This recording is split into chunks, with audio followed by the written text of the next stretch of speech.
یہ میرا میرا میرا اپنا جو تجزیہ ہے وہ یہی ہے کہ ہو سکتا ہے چند دنوں میں کچھ آپ کو فیلنگ ہو کہ شاید معاملات رکے ہوئے، لیکن بڑی جلدی نئے کمانڈر جو ہیں وہ بالکل اسی طرح اپنا کریں گے، اور ایک سٹینڈرڈ سیٹ کر دیا انہوں نے جس کو فالو کرنا پڑے گا. یہ مجبوری ہوگی اگر اچھا، آپ یہ اسٹینڈرڈ سے کہتے ہٹ ہیں کے کہ کوئی کام نظام کو کرے انہوں گا. نے اس طرح سے ترتیب دے دیا ہے کہ سچویشن جو ہے وہ متاثر نہیں ہوگی. ہمارے ساتھ مظہر عباس صاحب لائن پر ایک بار پہ موجود ہیں. مظہر، ابھی بات ہو رہی تھی امجد شعیب صاحب سے، تو انہوں نے ایک تو یہ بات کہی کہ ایکسٹینشن لینے کی کوئی ایسی روایت تو نہیں موجود، لیکن اگر ہم تاریخ پہ جھانکتے ہیں تو ہمیں جنرل کیانی صاحب نظر آتے ہیں، ہمیں پرویز مشرف صاحب نظر آتے ہیں، لیکن چلے ایک اچھی روایت جو ہے وہ رکھی، بنیاد رکھی ہمارے آرمی چیف صاحب نے. لیکن یہ بتائیے گا کہ وہ تمام کام جو انہوں نے شروع کیے، کیا وہ متاثر ہوں گے ان کے اس فیصلے سے؟ جس طرح کہ سابق صدر پرویز مشرف نے کہا کہ اگر وہ اس طرح کا کوئی فیصلہ کرتے ہیں تو یہ تمام آپریشن جو انہوں نے شروع کیے وہ متاثر ہو سکتے ہیں. دیکھیے، یہ بات ٹھیک ہے کہ بعض اوقات کام متاثر ہو سکتے ہیں. مثلا جس طرح جنرل کیانی کام کر رہے تھے، راحیل شریف نے آ کے اس کام میں تیزی لے کر آئے. پرویز مشرف آرمی چیف تھے، ان کا انداز بالکل مختلف تھا. تو جو آرمی چیفز ہوتے ہیں، کیونکہ آرمی کے اندر چیف جو ہوتا ہے وہ بہت آل آؤٹ ہوتا ہے، وہ اس کا فیصلہ جو ہے وہ اٹل ہوتا ہے. تو وہ یہ بہت امپورٹنٹ ہوتا ہے کہ جو چیف ہے وہ خود کس طرح کا ہے، اس کا پورا جو کیریکٹر ہے وہ کس طرح کا ہے. تو ہم نے دیکھا ہے کہ انڈیویجولز ڈو میٹرز، انڈیویجول جو ہے وہ بہت میٹر کرتے ہیں. انسٹیٹیوشن یقیناً بہت جو ہے مضبوط انسٹیٹیوشن ہے آرمی کا، لیکن ہم نے دیکھا ہے پچھلے 25-30 سالوں میں کہ جو انڈیویجولز ہیں ان کی پالیسیز نے بعض انڈیویجولز کی پالیسیز نے نقصان پہنچایا ہے، بعض انڈیویجولز کی پالیسیز نے فائدہ پہنچایا ہے. لیکن جنرل راحیل شریف کا اصل ایڈوانٹیج یہ تھا کہ انہوں نے اپنی ایک ٹیم بہت اچھی بنائی. اب ہوپ فلی اگر یہ بات، حالانکہ اب بھی مجھے یہ تھوڑی سی حیرانگی ہے کہ یہ فیصلہ اور یہ اعلان اتنی جلدی کیوں آیا ہے. ابھی بھی 9 مہینے باقی ہیں. اس سے پہلے اس وقت یہ اعلان آ جانا، اس سے بہت سے سوالات اپنی جگہ جنم ضرور لیں گے. لیکن جنرل راحیل شریف اس بحث کو اس لیے میرا خیال ہے وہ کلوز کرنا چاہتے ہیں تاکہ وہ اگلے 8-8.5 مہینے میں آپریشن پہ مکمل توجہ دے پائیں، کیونکہ انہوں نے خود یہ کمٹ کیا ہے کہ وہ یہ سال جو ہے ان کے لیے دہشت گردی کے خاتمے کا سال ہے. تو وہ اس بحث کو اور اسپیکولیشنز کو جو ہے وہ ختم کرنا چاہتے تھے، اور اگلے جو 6-7 مہینے ہیں اس میں ان کی پوری توجہ جو ہے وہ آپریشن پر ہوگی.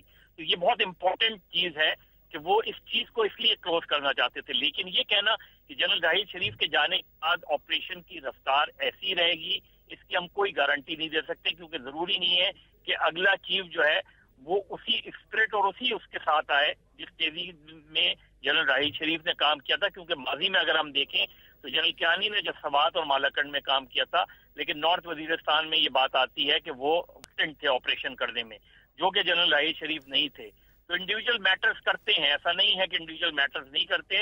اور ضرور جنرل راحیل شریف کی امیج جو ہے وہ بہت اوپر گئی ہے اس فیصلے کے بعد، اس اعلان کے بعد، اس لیے کہ انہوں نے پولیٹکس میں بھی اپنے آپ کو دور رکھا. حالانکہ دھرنے کے وقت جو ہے خود نواز شریف نے ان سے کہا تھا کہ آپ آئیں، آپ اس سچویشن سے نکالیں، لیکن انہوں نے خان اور ڈاکٹر طاہر القادری کو صاف کہہ دیا تھا کہ وہ وزیر اعظم کے استعفے کا مطالبہ نہیں کریں گے. تو انہوں نے اپنے آپ کو پالیٹکس سے کافی حد تک دور رکھا. ٹھیک ہے، صحیح ہے. مظہر عباس صاحب، آپ نے یہ کہا، یقیناً سوشل میڈیا پہ بھی اس وقت ہم دیکھ رہے ہیں کافی اسٹیچر جو ہے جنرل راحیل شریف صاحب کا ایک بار پھر مزید بلند ہوا ہے. امجد شعیب صاحب، ابھی مظہر عباس صاحب نے کہا کہ یہ وقت جو چنا گیا کیونکہ ابھی کافی وقت موجود تھا، اس ٹائم پر یہ اعلان کرنا کوئی خاص وجہ اس کی ہو سکتی ہے؟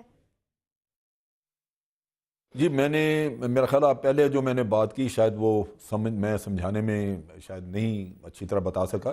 میں نے یہ کہا تھا کہ اگر یہ روایت نہ ہوتی یہاں پہ ایکسٹینشن کی تو پھر شاید یہ اعلانات نہ کرنے پڑتے. میں نے کہا تھا، یہ میں نے نہیں کہا کہ روایت یہاں نہیں ہے. روایت تو ہے، 2-3 ایکسٹینشنز ایسے لوگوں نے نہیں. لیکن میں یہ بتاؤں کہ یہاں جو مسئلہ جو آپ بات کر رہے ہیں وہ یہ ہوا کہ عوام میں بہت سارے لوگ مطالبہ کر رہے ہیں کہ جنرل راحیل شریف کو ایکسٹینشن دینی چاہیے، جبکہ ایک خاص طبقہ جس کا اپنا مقصد تھا، خاص طور پہ پولیٹیشنز، وہ یہ جاننا چاہتے تھے کہ جو میں سمجھتا ہوں کرپشن کی وجہ سے یا کسی اور وجہ سے ان سے خائف ہیں، وہ سننا چاہتے تھے کہ یہ رہ رہے ہیں ابھی یہ ایکسٹینشن لے کے آگے چلیں گے یا نہیں، اور وہ میں سمجھتا ہوں کہ جان بوجھ کے یہ موضوع جو ہے وہ اس کو مختلف جگہوں پہ زیر بحث لا رہے تھے۔ پھر ایک وہ بھی گروپ تھا جو حکومت کے آج اس حکومت کے خلاف ہے، انہوں نے یہ کہنا شروع کر دیا کہ جنرل رحیل شریف جو ہے وہ کمپرومائز ہو گئے ہیں، اور دیکھیے کس طرح پرائم منسٹر کے ساتھ ہر وقت ہوتے ہیں، اور موسٹ پروبلی اس وجہ سے یہ کمپرومائز ہوئے ہیں کہ شاید ایکسٹینشن لینا چاہتے ہیں۔ تو میں سمجھتا ہوں کہ یہ ان کی اپنی عزت نفس کے لیے درست نہیں تھا، اس لیے مجبوراً انہوں نے یہ چیز پہلے سے اعلان کر دیا تاکہ لوگوں میں یہ چیمیں گوئیاں اور سپیکولیشنز ختم ہو جائیں، کیونکہ وہ جو کام کر رہے تھے وہ میرا خیال ہے اپنی نیک نیتی سے ملک کے مفاد میں کر رہے تھے، مختلف لوگ اس کو مختلف پہلو سے دیکھ رہے تھے اور ان کے اوپر مختلف کمنٹس پاس کیے جا رہے تھے۔ چلے ٹھیک ہے۔ مظہر عباس صاحب، یہ جو چمگوئیاں اس قدر پھیل رہی تھیں کہ آرمی چیف ایکسٹینشن لینا چاہتے ہیں، یہاں تک خبریں آنا شروع ہو گئی تھی کہ شاید سائن بھی کر دیے گئے ہیں اس ڈاکیومنٹ کے اوپر، تو کون لوگ تھے جو یہ پھیلا رہے تھے؟ کیا ان کے کوئی خاص مقاصد تھے، کچھ عزائم تھے، اور یقیناً وہ عزائم جو ہیں اب وہ فیلئر کی طرف چلے گئے، فیل ہو گئے، ناکام ہو گئے؟ دیکھیے، کانسپریسی تھیوریز پاکستان میں بہت زیادہ جو ہے چلتی ہیں، اور ہم انجوائے بھی کرتے ہیں کانسپریسی تھیوریز کو، تو یہ اسی طرح کی چیزیں تھیں، دو طرح کی باتیں ہوتی ہیں۔ لیکن کوئی خاص مقاصد تھے اس کے؟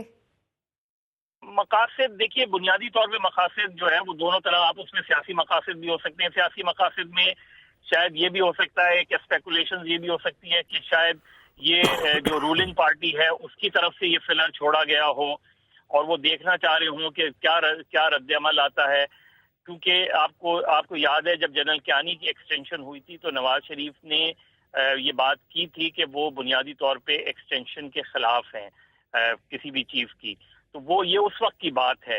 لیکن جو پچھلے 1-1.5 سال میں ہم نے خاص طور پہ 2014 کے بعد جب آرمی پبلک اسکول کا واقعہ ہوا، ہم نے دیکھا کہ فوج اور جو ہمارے سویلین ادارے ہیں وہ آلموسٹ ایک پیج پہ بعض ایشوز پہ آ گئے تھے، خاص طور پہ اس جنگ کے حوالے سے۔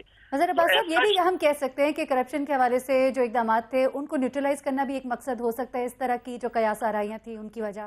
دیکھیں، اگر جو آپریشن، اگر اپنے جس مقاصد کے لیے آپریشن شروع کیا گیا تھا، اگر وہ مقاصد آگے بڑھائے جاتے ہیں اور ہم دیکھتے ہیں کہ وہ مقاصد اسی طرح آگے بڑھیں گے جس طرح جنرل راحیل شریف نے اپنے دور میں، اور ابھی بھی ظاہر ہے ان کا ٹینیور ابھی رہ گیا ہے، اس میں رکھیں، اگر اس میں کہیں کمی آتی ہے اس کے اندر تو یقیناً یہ بات اپنی جگہ رہے گی کہ شاید کچھ عناصر ایسے ہیں جو چاہتے ہیں کہ جنرل راحیل شریف جس انداز میں آپریشن کر رہے ہیں اس انداز میں آپریشن کو سبوٹاج کیا جائے، چاہے وہ خاص طور پہ جو ٹیرر فائنینسنگ کے حوالے سے ہے، منی لانڈرنگ کے حوالے سے ہے، جس میں بہت سے سیاستدانوں کے نام آئے ہیں، بعض پالیسیز ایسی ہیں جس کی وجہ سے جو ہے بہت سے سیاستدان یہ فیل کر رہے ہیں کہ آئندہ انتخابات سے پہلے شاید ان کے لیے مشکلات زیادہ کھڑی ہو جائیں، وہ اس کے پیچھے ہو سکتے ہیں۔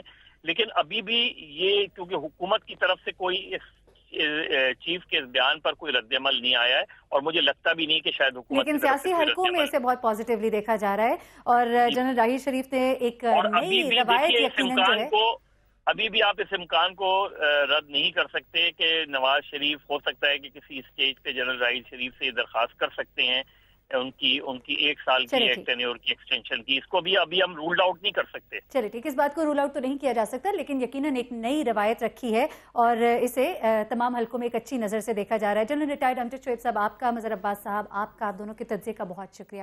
یہاں پر ہم بریک لیں گے اور بریک سے ہم واپس آئیں گے تو ہم بات کریں گے کہ حکومت نے اپوزیشن جماعتوں کے تمام تر احتجاج، تمام تر ان کے اعتراضات، ان کے تمام تر تحفظات کے باوجود جو 2 بلز بڑی ہی عجلت میں، بہت ہی جلدی قومی اسمبلی میں اپروو کیے گئے، کیا ماجرا ہے، کیا معاملہ ہے اور اس پر کیا ریاکشن آ سکتا ہے، یہ جاننے کا ایک بریک بعد۔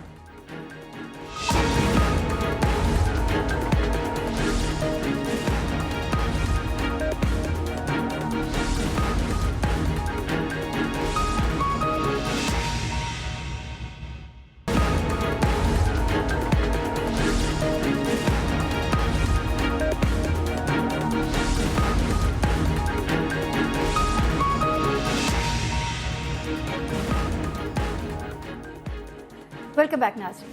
حکومت نے بہت ہی عجلت میں، بہت ہی جلدی میں تمام تر احتجاج، تمام تر اعتراضات اپوزیشن کے سنے بغیر بہت جلدی